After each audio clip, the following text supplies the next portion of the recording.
नमस्कार सोलापूरकरांनो आणि विशेषतः त्या सगळ्या लोकांना जे होम मैदानावर इलेक्ट्रो 2026 मध्ये फ्रिज, वॉशिंग मशीन, टीव्ही घ्यायला गेले होते. लाईट गेली पण सोलापूरकरांचा पारा चढला. होय, बरोबर ऐकलं तुम्ही.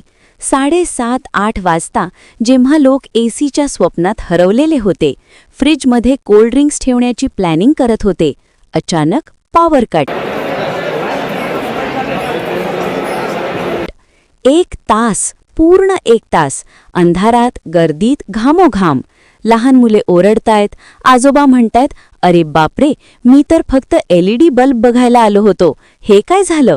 एका भावाने तर मोबाईलचा फ्लॅश ऑन करून विक्रेत्याला विचारलं, भाऊ, हे LED टीव्ही घ्यायचं का?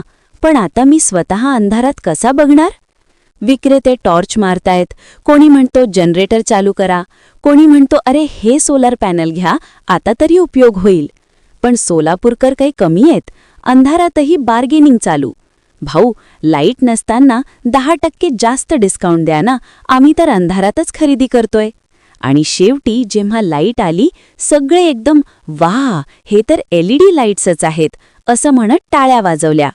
पण एक प्रश्न राहिलाय, इलेक्ट्रो प्रदर्शनात लाईट का गेली? कदाचित सगळ्यांनी इतके एसी, फ्रिज, वॉशर एकत्र चालू केले की ट्रान्सफॉर्मर म्हणाला, बस, मी ब्रेक घेतो, तुम्ही पण थोडा ब्रेक घ्या. सोलापूरकरांनो, प्रदर्शन अजून 18 फेब्रुवारीपर्यंत चालू आहे. जा, पण वीज बिल वाढू नये म्हणून जनरेटर घेऊन जा. आणि हो, पुढच्या वर्षी इलेक्ट्रो 2027 साठी थीम ठेवूया, अंधारातही डील.